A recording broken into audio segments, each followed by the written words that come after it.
I do think blockchain and the technology is going to be essential for the future, but Bitcoin will be the core of that. Bitcoin will be the reserve behind that. What I would say is I think other coins may exist. They may even be successful, but I couldn't tell you what they are or what their utility would be right now. You know, for example, if you were going to talk about a security token, maybe banks will adopt a security token one day as part of their infrastructure, but will they just create their own, or would they use an existing one? If they create their own, does it wipe out the existing security tokens? I don't know, I'm not an expert, but that's the way I see it. So you are basically saying everything is going to be pegged back to Bitcoin, and the Bitcoin technology will be integrated and adopted. The other coins won't be considered as investment, or they will only be one asset. They'll have to have utility to be involved in the Bitcoin ecosphere. So that without utility, they're worthless. They're just Ponzi schemes.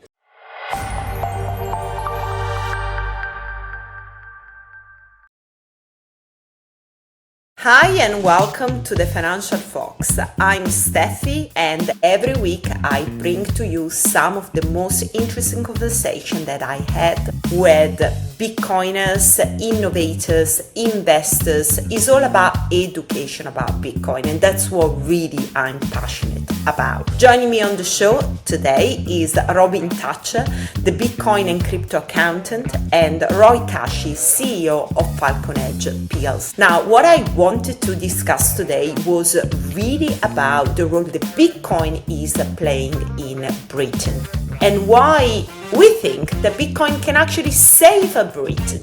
We are not in a great space right now. Everybody knows the UK is lagging behind all the other countries. We want to innovation, but we are not able to deliver. You know, faults there are kind of everywhere. You know, responsibility from the government and different other parties. Anyway, there is a strong Bitcoin communities, and we are not going to be stopping educating and sharing our insights, our views, because we need more people in the space. Now, before we get straight to my conversation with Robin and Roy, I want to say a big thanks to Hive Digital Technologies for supporting the show. Hive is a pioneer in sustainable Bitcoin mining and AI digital infrastructure. They've just hit record Bitcoin production. They scaled past 25 exahash of mining capacity. They are building a big site in Paraguay and continue expanding renewable powered infrastructure while building the next generation of AI data centers. Hive is listed on Nasdaq, Toronto Stock Exchange, and now also on the Colombian Stock Exchange, as they are emerging as a major player in Latin America's fast-growing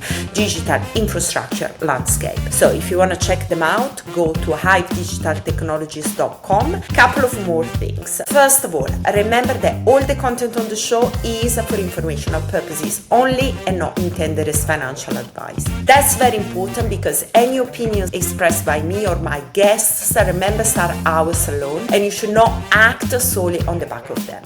As always, do your own research, level up your skills, and be accountable for your own decisions. We are not financial advisors, so I have to say that. And finally, if you are watching our interviews on YouTube or on other social media, I'm going to ask you a favor. Please take a moment to subscribe to our channel or to follow us, like and share the content. It's so important for us to have your support, as it's crucial to grow the channel so we can educate more people about Bitcoin. So take a moment to share our content, subscribe to our channel, and spread more love. Now, let's go straight to the show. Hi Robin, hi Roy, how are you doing? Very good, Thanks you. for having me. Nice, great. I think we need to get an episode actually talking about Bitcoin in Britain. I know it can be quite painful, I don't know, but it's definitely an interesting subject. So let's maybe dive straight away into it. And maybe Robin, let's start with you. Let's just do some introduction for the people that don't know who you are, and then Roy, you can do the same as well. Yeah, of course. So I'm Robin Thatcher, known in these circles as the Bitcoin accountant. I do crypto as well, so the Bitcoin and crypto accountant. I'm just a traditional accountant that came across digital currency and digital assets about 5-6 years ago. And I've built a bit of a niche from understanding HMRC, understanding crypto asset taxes and how they work. And since then, I've been sort of talking and trying to spread education on tax within the community. Brilliant. Yeah, so my name's Roy Kashi. I'm the CEO and co-founder of FalconEdge. We are a recently listed hedge fund advisory business. We have a Bitcoin balance sheet management policy as well. Try and avoid the word Treasury because I think we're very different to the other companies. So we have a niche because of our parent company, which we spun off from, which is an 11-year hedge fund, full scope FCA business. We're able to, and our whole difference is not only are we revenue generating and profit making, we're going to be getting a yield on our Bitcoin, quite a significant one as well. So that's going to enable us to grow the balance sheet in a far more organic, less dilutive way that's going to be more accretive to shareholders. So that's how we're growing our business. Brilliant. So I think I want to start with the Bitcoin Treasury Company label, which you just brought it up. And Sure. I would like to know what Robin think about it, because obviously it's been all 2025 has been around Bitcoin Treasury companies, keep buying Bitcoin, and a lot of hype as well.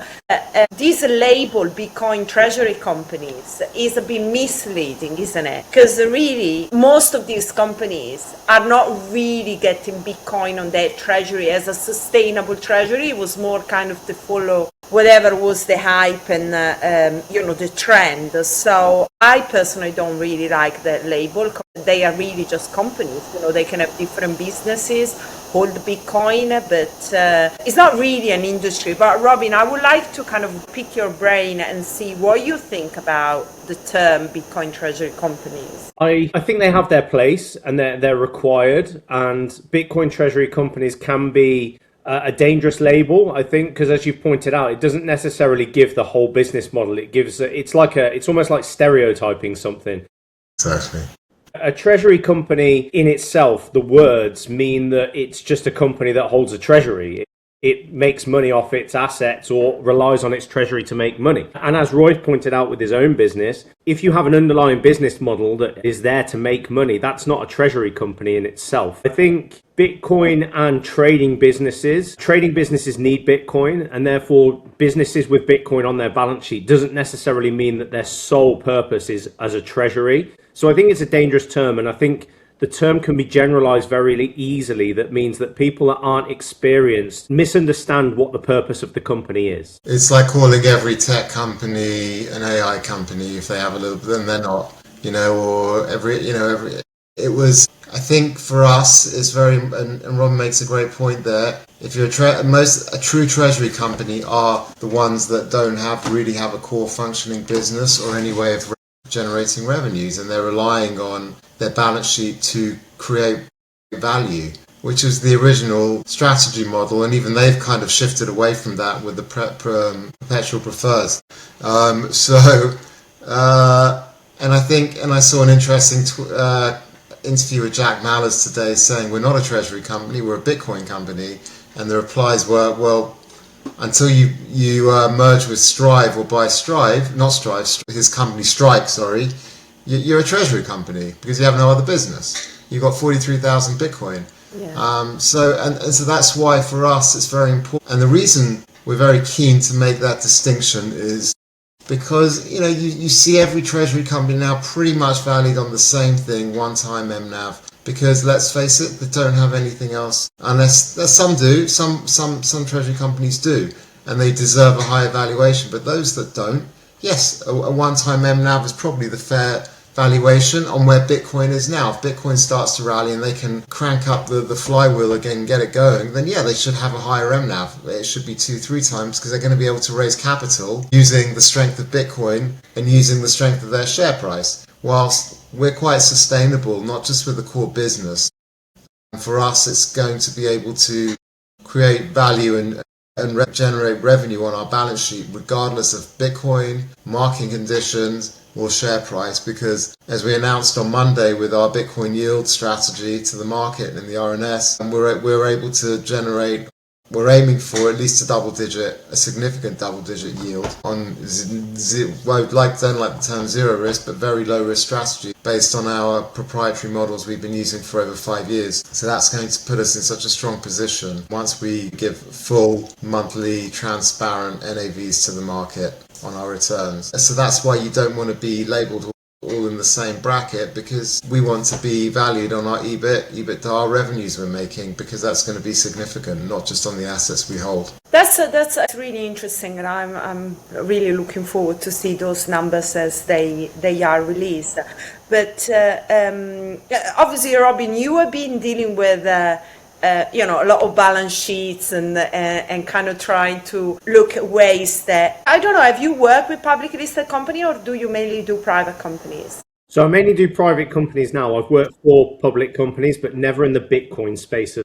Okay, well, it is so early that I don't think, we will have a line of people that can say they are Bitcoin Treasury accountants. What I was interesting was, from your perspective as a seasonal accountant, what will be kind of like maybe the challenges or the way to count Bitcoin or evaluate Bitcoin when it comes down to a corporate balance sheet? Do you mean from an investment perspective or a tax perspective? We can do both, maybe. We can start with the investment perspective. So I think the biggest challenge from an investment perspective is liquidity, because a lot of companies have a lot of cash, but it doesn't necessarily, people like cash because they like to be able to be liquid and be able to spend cash if they need to. If you invest in Bitcoin, a significant amount of your treasury, does that leave you exposed from a treasury perspective to being able to spend large sums of cash if you need to? Because if the price is down, we know the volatility is high in Bitcoin. If the price is down, does that suppress your purchasing power at that time? Does it affect the growth of your business? Those are all things I have a lot of conversations with, because a lot of businesses maybe they're squeezed financially or cash flow wise, they can get squeezed at different times of the year. So if you're going into, for example, Christmas for retail businesses is a big time. They may have put a lot of investment into stock in Q3. Does their Bitcoin investment affect that? Does it mean they're not liquid enough to spend their money?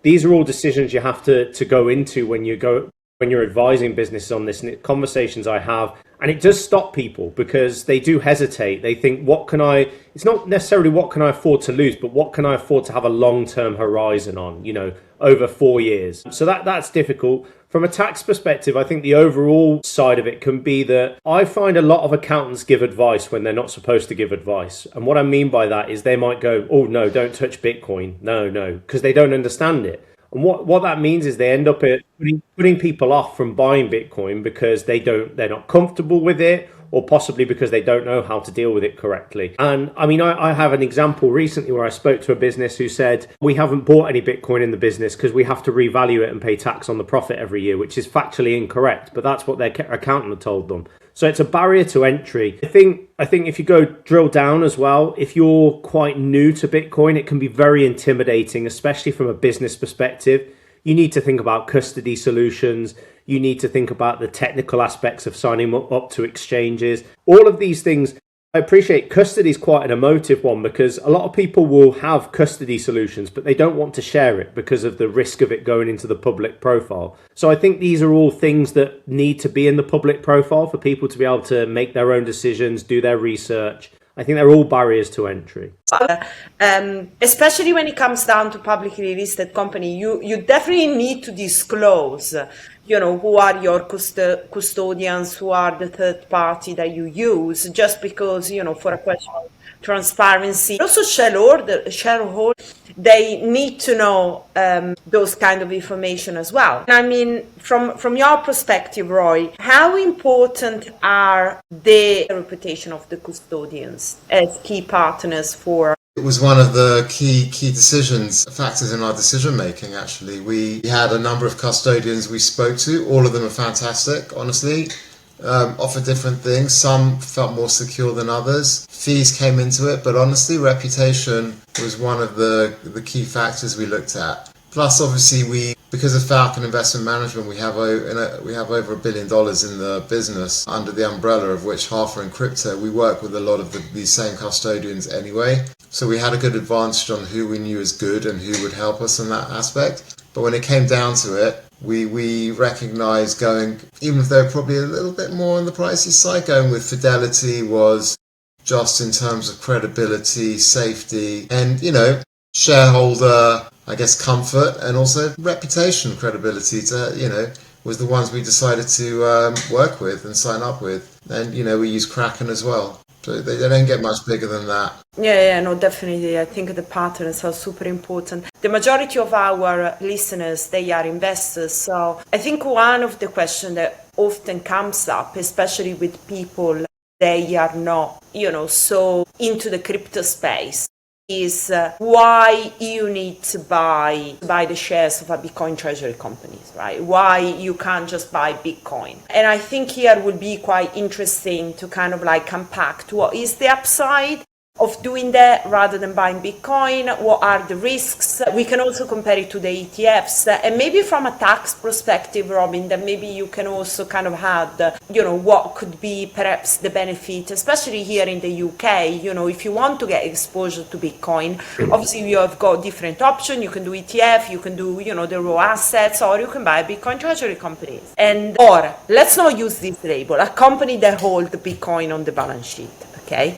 So why investors should look at those type of companies? Are there any advantage, any upside? Yeah, absolutely. So even coming back to my earlier point about even the companies that aren't revenue generating and maybe their whole ability to raise capital is stuck right now because of where they're at, because they have to have expanded MNAVs and where Bitcoin is. They still have a structural advantage to raise capital where an individual can't. That's using their share price, using the capital markets, it's using the debt markets, it's using convertibles, it's being able to have an ATM when functioning to raise capital, and this will increase their Bitcoin, which will increase their Bitcoin ownership. I hate the term they use, Bitcoin yield, because it's not really a traditional yield in that sense. It's Bitcoin yield per share.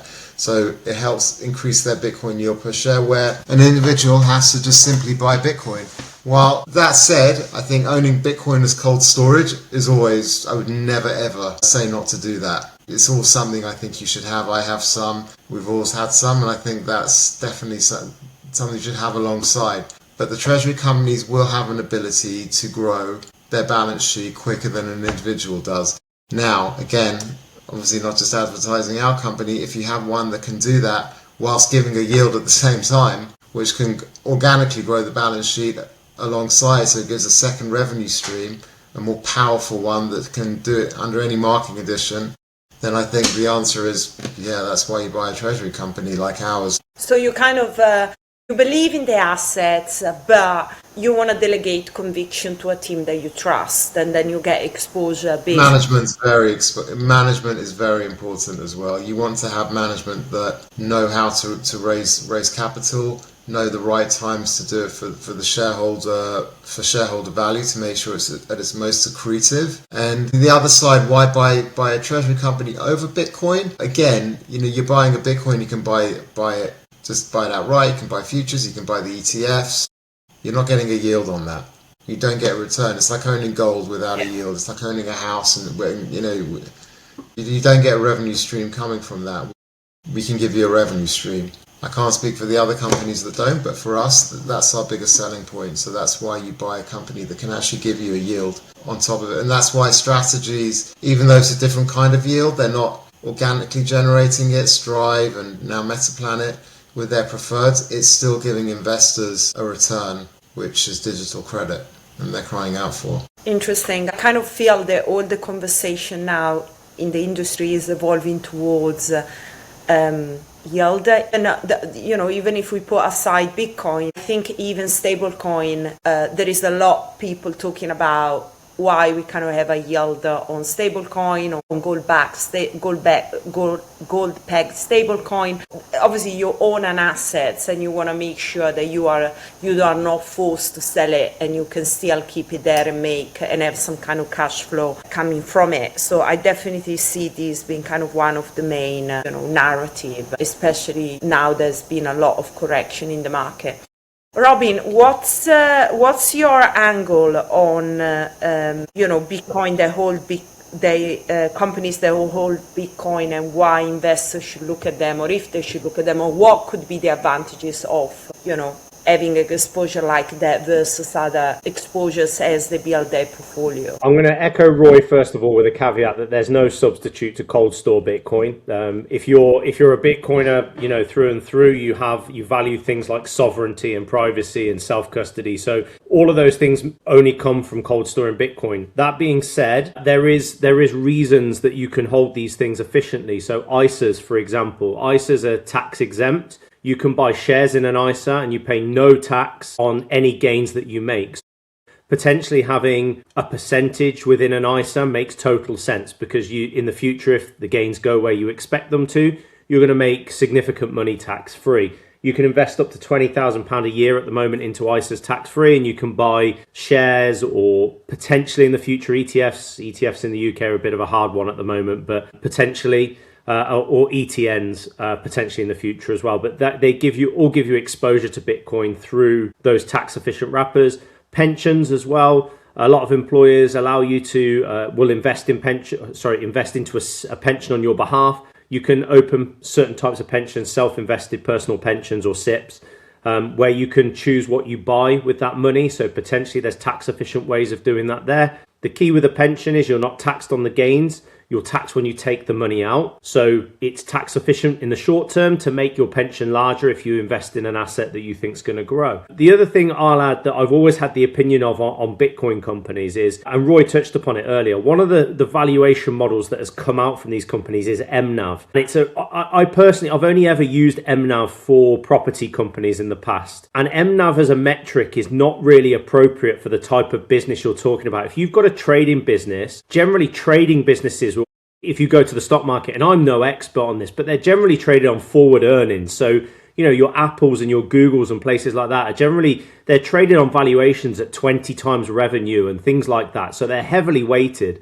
I think this market will evolve in the years to come as Bitcoin evolves. And you actually might quite possibly see faster price acceleration on these companies' valuations than you will on Bitcoin, because as their valuation models change, potentially, as Roy said, if you suddenly go from a 1M NAV to a 3M NAV, but Bitcoin has grown at the same time, your company's not just going to grow 3 times in value. It's going to grow at the asymmetric Bitcoin price as well, along with a 3-time valuation model. So you can potentially see more upside out of it.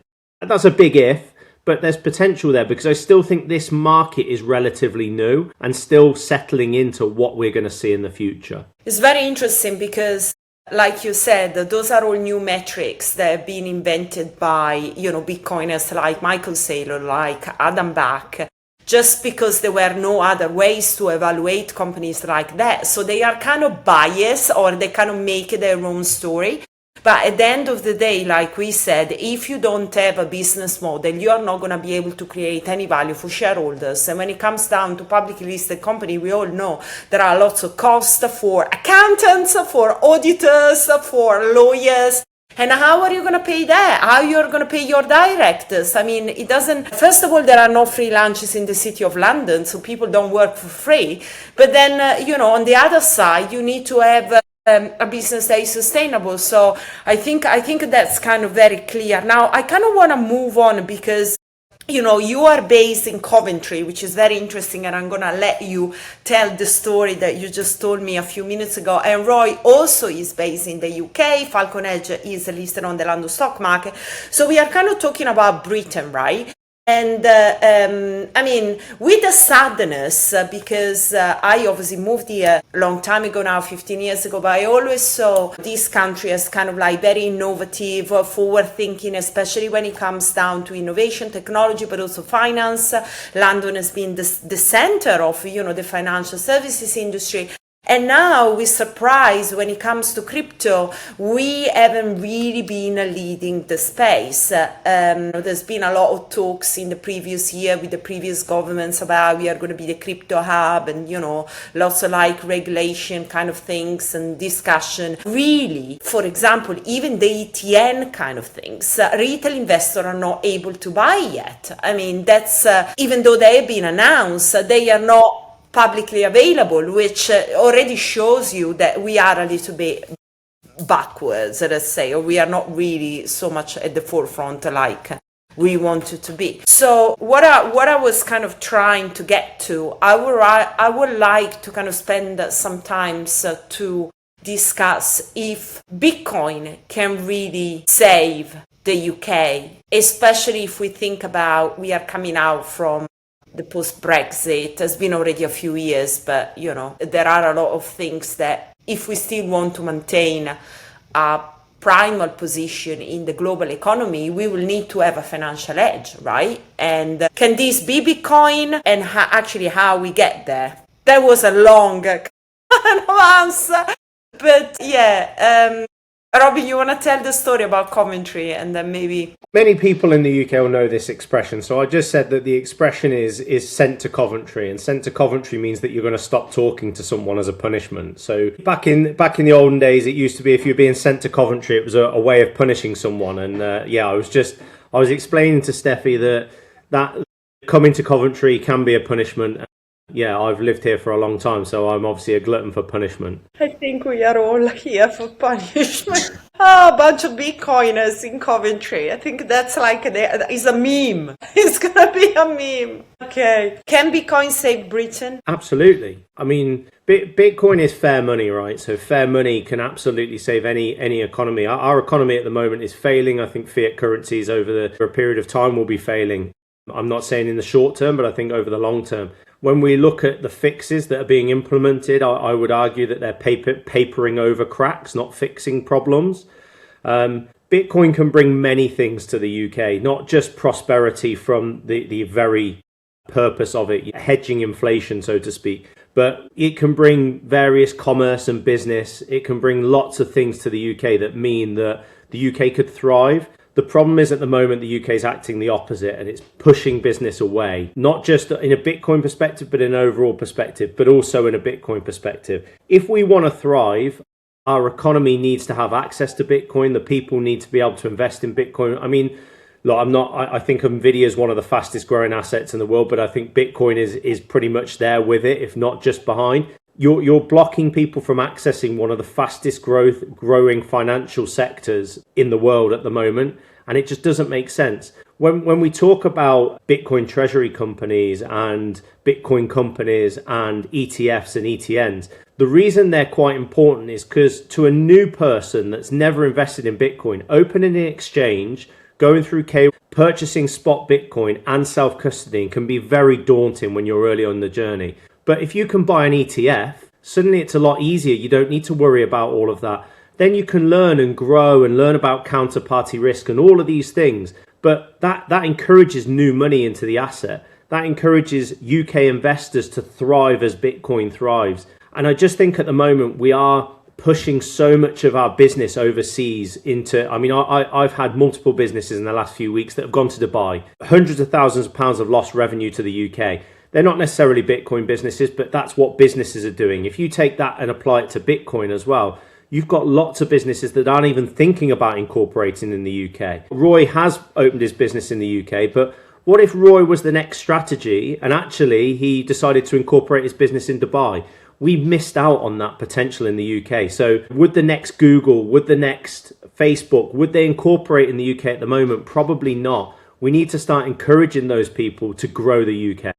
Yeah, and I think the point is also about talent. If you don't incorporate in the UK, then you are going to drive the talent away. All the brightest mind, they just move to Dubai.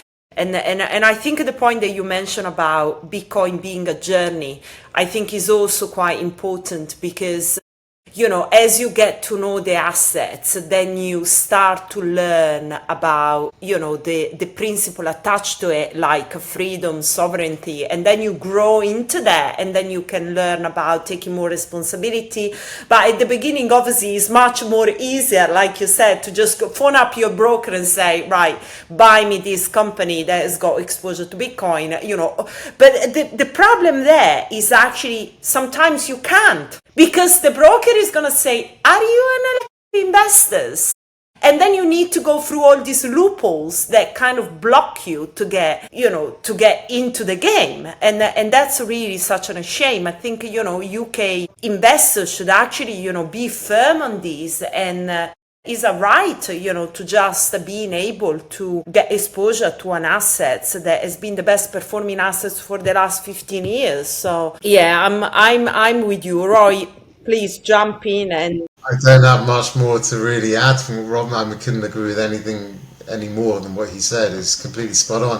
I think it's the growth aspect for me is just the killer in this country, and it's not just Bitcoin. This country's gone ex-growth. And it's not just the Labour government. Obviously, they've precipitated it. The Tories were doing a good job themselves, but I think Labour have come in and they've completely decimated everything. A change of government will improve in terms of crypto. I think we've seen that the Tories are definitely more pro cryptocurrencies, and I think Reform are extremely pro cryptocurrencies. They've even, I think part of their, I don't know if it's official, but part of their manifesto is they're going to reduce capital gains on Bitcoin to 10%. I know they have a whole department for crypto and digital assets that's already been formed. I've spoken to someone there just at one of the conferences, so I know that's an angle they're looking at. So I think they've recognized what other countries, especially see the United States, are doing and realizing how far behind we are. And this government we have are just completely the opposite. The fact that I think the UK hold, is it 6 billion in Bitcoin from seized assets, and they're thinking about selling it to fill up their imaginary black hole. 61,000 Bitcoin they've got. 61 Bitcoin. So yeah, 6 billion. I think that's around exactly that. yeah. From seized assets, and they're contemplating selling it like we sold our gold in the early 2000s, which would be the biggest mistake we could ever do. Especially if you want to sell now. Yeah, Well, look at what Germany did. Germany sold a load of Bitcoin, 2 years ago, and I think they've missed out on billions to their economy if they just kept on.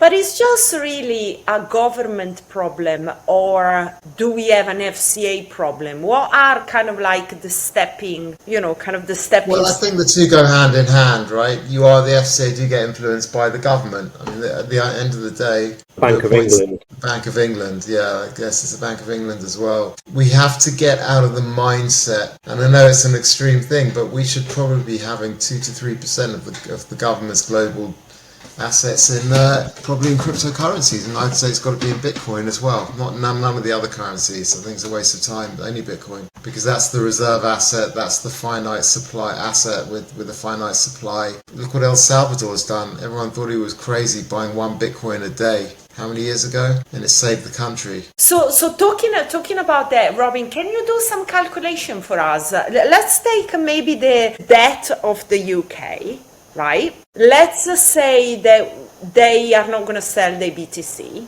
okay? And they keep it. For how many years, or where the price should go for them to clear that debt? It depends what you believe what their debt is, because last time she lied about it 3 times. So it was a surplus. Yeah, you'd have to ask Rachel Reeves what the actual debt is. I'd say if you're putting it in the country's national reserves, a country's debt is only as much as what it owes over what it has. So if we've got, at the moment, we don't have 6 billion because they're not counting it as their assets. They're saying it's seized assets that they're actually pretending they don't really know they have it in government, or they don't know they have it. I don't know which one's true out of those 2 statements, but probably the latter, yeah. So the problem we've got is if they do understand what they've got and what it's worth, they're probably going to sell it, not because it pays off any debt, but because it covers their gaps and leaves a bigger problem for the next person that comes in that won't be Labour. If we kept it, potentially it's an asset that we can utilise against our debt to reduce the amount of interest we're paying. So there's no calculation as such. It's more about what you utilise it for as a governmental asset. And if you just hold on to it, you don't need to sell it as such to realise the gain. You just need to have it as an asset that you can hold on your balance sheet to show that you're more liquid if you need to pay that debt off, or to stop lending more and paying more interest. It's all a bit of a Ponzi scheme when you go into the world banks and how they borrow from each other and, all of those things anyway. But I just think it's that aspect of it, the growth aspect, that's revenue to the economy without it being physical revenue, just by holding it. So I think that's what they're missing. But the problem is they're so far from understanding what this asset is yet that if they did realize they'd have it, I'd worry about what they'd do with it, definitely. How many years we still have to go with this government? Refresh. Three years. Three. And I think that's Robin touched on it there. Why would you, even if you do believe in it, that it's the right thing to do to hold it and let it grow and use it against your debt? Why do you want to help out there? If you know you're not going to be the next government, you're going to do everything you can to make sure they have a horrible situation to come into. So they're struggling. Why would you help them out? Well, I'll add something on. I was at an event. The other day in Derby with Liz Truss was there. It was a Bitcoin event. I was there. Roy, how did I not see you? Don't know. So when Liz Truss was speaking, and it was sort of what Roy touched upon earlier, we don't have a governmental problem, we have a system problem, okay? So one of the systems is that the Bank of England are not an elected position. The head of the Bank of England gets 8 years in the job, and they control a lot of our monetary policy. So what that means is if Labour were to elect a head of a Bank of England today, it would be Keir Starmer's choice. He's not thinking, 8 years down the line, I'm worried about what he's doing. He's thinking, well, I don't care what he's doing in 3 years because it's not my problem anymore. So you have one of the most powerful positions is an unelected position. So to Roy's point earlier, I think Reform and Conservatives are talking a very good game at the minute. I would worry about what policies they can actually implement if they got into power because they'd be stopped by the system. Yeah, it's a really good point. It just makes me thinking when Matt Hancock was leading the country, and I remember he coming to one of my events, and there was all the focus was about UK as the crypto hub and all of that, and then nothing happens, right?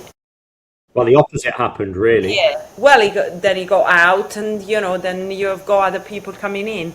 So okay, so we are basically in a mousetrap or something like that. We really need to kind of get out of a system and that's hard. We should do what El Salvador have done. Buy some Bitcoin every day, and we don't have to buy one. We could buy 100, and it wouldn't even touch the surface of this country. Imagine how much if Bitcoin does go to where I believe it's going to go, to over 1 million, and we're saying. Let's talk about that. Do you think the Bitcoin cycle, the 4-year cycle, is finished? Has changed? What's your thought about it? I personally think it's finished, and the reason is I think it's become institutionalized, it's become more mainstream, it's not seen as some dirty black market product like it was maybe 7-8 years ago where people would just basically crap themselves and thought this could go to zero, because I don't know what it is. It's only used for transactions that you want to hide. You've got so many things based on it. It's become the hurdle rate for funds. It's become, IBIT's the largest, one of the most profitable ETF in BlackRock's whole portfolio. The only reason talk about this comes about is probably from people either shorting it, bears who don't believe in it. They bring up the 4-year cycle to make it self-perpetuating for the stops to kind of get triggered, and then it starts to snowball. But you saw even in this latest sell-off, I say sell-off, we're only 20% off the highs, not even that. And they tried to break it through 80. And I remember going on social saying, I don't think it's going to break, do your own research, NFA, that kind of stuff. I didn't think, just looking at it. And I still believe we're going to have a rally towards year end. I could be wrong, but that's just my opinion. I'm not giving any financial advice. But I definitely think that 4-year cycle is over. It's just become too institutionalized. It's too mainstream now. Especially look at the United States. The government is the biggest proponent of Bitcoin and crypto. I think I agree with everything Roy's just said. I think we've got too much in the game now. The volatility is going to slow. The asset's going to grow. I think we're on a steady rise. Personally, again, not financial advice. As Roy said, I think we're on a steady rise to 1 million. I think there'll be dips in between, as with any market. I think there's too much money. I mean, I always go back at the moment to a Gandhi quote that I heard that was first they ignore you, then they laugh at you, then they ban you, and then you win. And I think we're getting towards the win stage. Just 2 weeks ago, accepted defeat and went Bitcoin is around to stay. Vanguard aren't someone small that don't know what they're talking about. These are some of the biggest, fund managers in the world. We're seeing financial change in front of us. And when these people talk and say that, they're not saying it because they feel they need to. They're saying it because they're defeated and they have to. These are the people that said outright Bitcoin was not going to work. it was not going to last, and now it does. So I think we're seeing a TradFi shift, I'd call it, and I think that's essential. I do think that's part of the growth, and I just think that ends the cycle itself. I think one of the things that frustrates me in my world, and it frustrates other people I talk to, is I work in a world of crypto assets, and Bitcoin is classed as a crypto asset. Bitcoin isn't a crypto asset. Bitcoin is a commodity in its own right, in my opinion. You've got other crypto assets, they fall into crypto assets. Bitcoin's broken off. I think the cycles, I think everything else, Bitcoin's going to have its own thing now because it's established.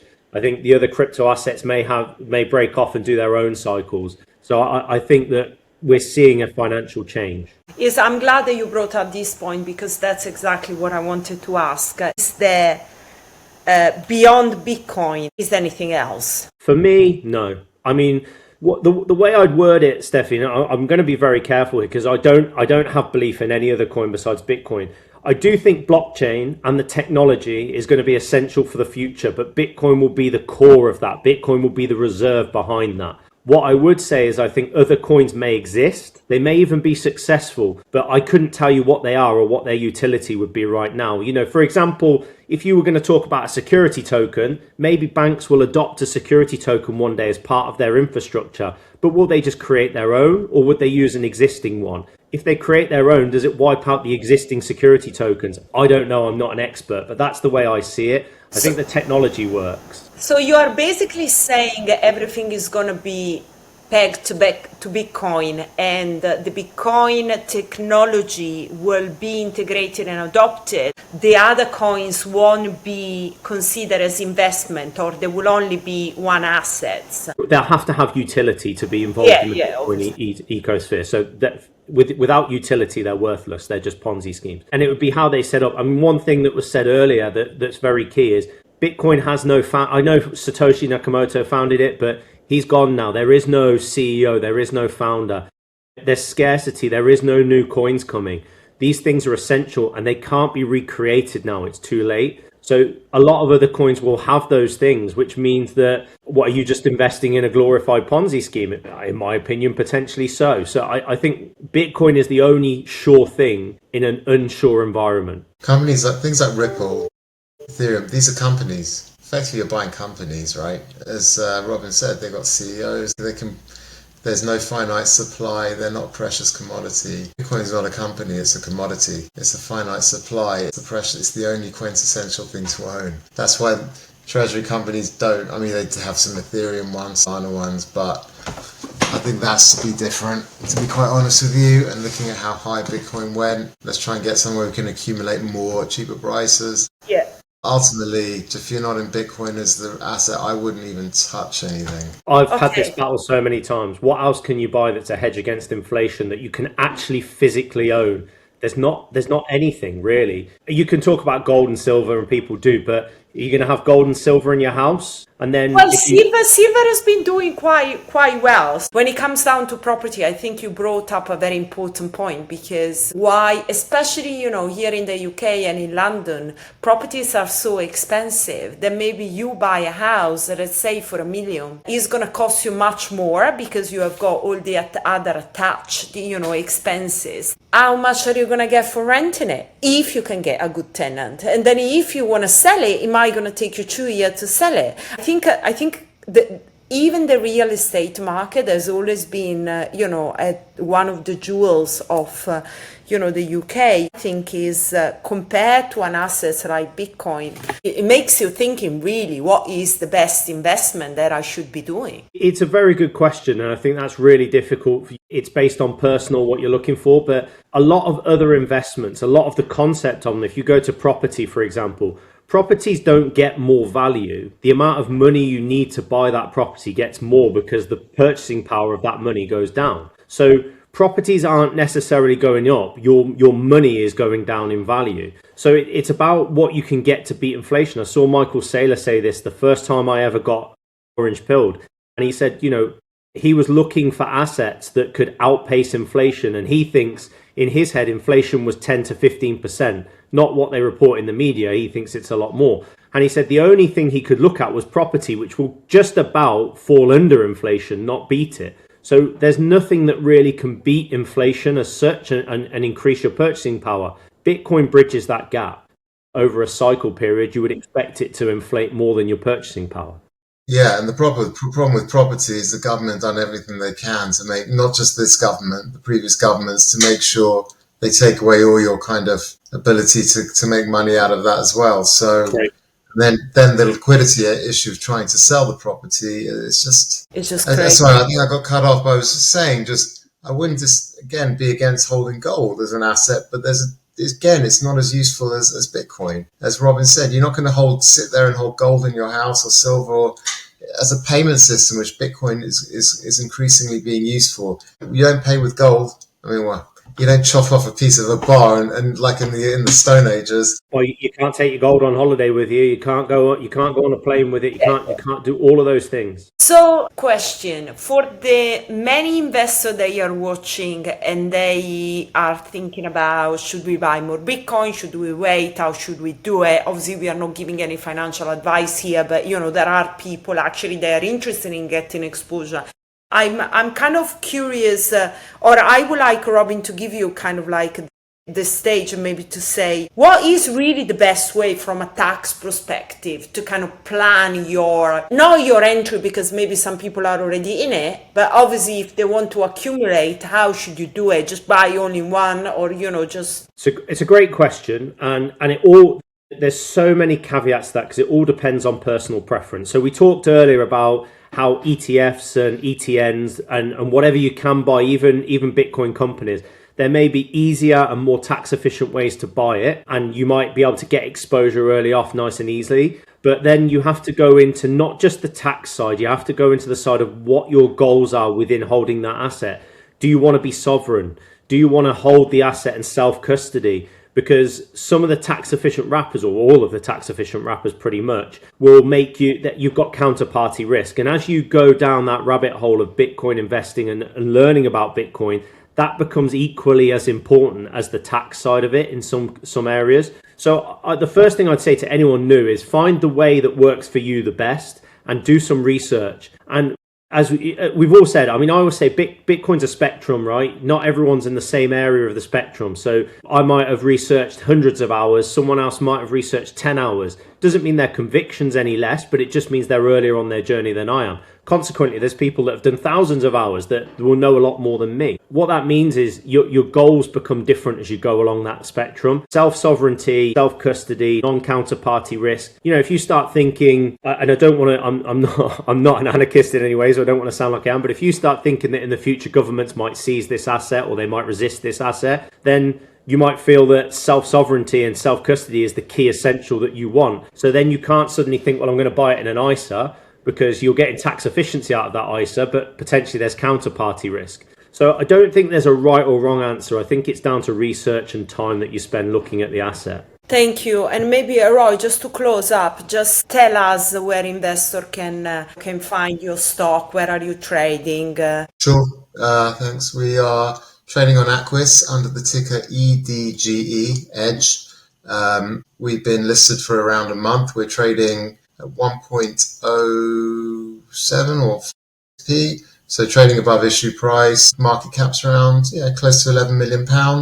We're looking to have a US quote in the near future as well for other investors and also Frankfurt. So we're working on lots of angles. So just phone your broker and ask for Edge. Phone the broker. We're with all the brokers. We're all the platforms, tradable online, bar the odd glitch that happens sometimes. We're very available, easy to find. Thank you. Coventry is the place to be and get stronger and then come out as warrior, maybe. So one thing I've said, Steffi, and I'm very passionate about this, is at the moment it's very easy to leave the UK and turn your back. I think part of what I want to do is stay and fight for the UK. We can still do a lot more for the UK in the Bitcoin space, and all we can do is continue what everyone here is doing: raise awareness, try and educate, try and push people towards this. And overall, the more Bitcoiners we've got in the UK, I think the more we win anyway, without politicians or anything else. So I'm really conscious that I think we can still win in the long term. And by win, I mean help the nation. I think one of the things someone said to me once, and it's always stuck with me, is that if Bitcoin went to 1 million tomorrow, I'd be celebrating my success, but I'd also be celebrating a lot of people's failure, because a lot of people would suffer from that. because fiat would go down and they'd have fiat in their bank accounts and houses, etc. So I want everyone to win, and I think everyone can win. Exposing more people to understanding what this asset is, we can all win. Thank you for saying that. I think this is exactly the point. That's what we are doing. Keep educating, keep having those conversations, keep supporting companies they adopt the Bitcoin, because we need these players, right? And hopefully they will grow more, and then we can make a stronger point with the establishment. So thank you for making that point. Roy, is there anything else that you want to add before we wrap it up? No. I could echo Robin's points about the UK. We toyed with different, listings in other jurisdictions, but we wanted to be here in the UK. It's our country, where I've grown up. It's where we're based, in London, in central London. So for us, we want to see it work as well. Big shout out to all the Bitcoin treasury companies, all the Bitcoiners. Come on, we are here to support the country. Is really an important point. All right, guys, thank you so much for coming on. Thank you. It's been a pleasure. Thank you.